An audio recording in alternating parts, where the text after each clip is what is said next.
প্রয়োজনে প্রত্যেকটা মানুষকে আল্লাহ সুযোগ তৈরি করে দেন, সে যেন ধর্ম নিয়ে কাজ করতে পারে। ইমানের প্রয়োজনে প্রত্যেকটা জনপদে আল্লাহ পরীক্ষার সৃষ্টি করে দেন, যাতে করে মানুষ ইমানের পরীক্ষা দিতে পারে।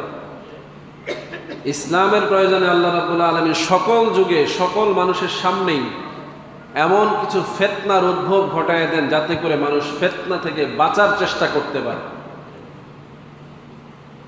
নাইলে ইমানের মূল্য থাকবে না। কি বলেন, ঠিক না? যেই জিনিস খুব স্বাভাবিক হয়ে যায়, মানুষ ওই জিনিসটাকে হারিয়ে ফেলে, নষ্ট করে ফেলে।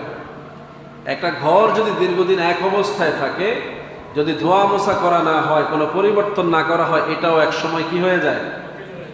ম্লান হয়ে যায়, ব্যবহারের অযোগ্য হয়ে যায়। এজন্য আল্লাহ রাব্বুল আলামিন ইসলামকে প্রতিনিয়ত এমন এক সার্ভিসিং এর মধ্যে রয়েছেন যে ইসলামের কোনো বিধান হারিয়ে যাওয়ার সুযোগ নাই, ইসলামের কোনো আমল হারিয়ে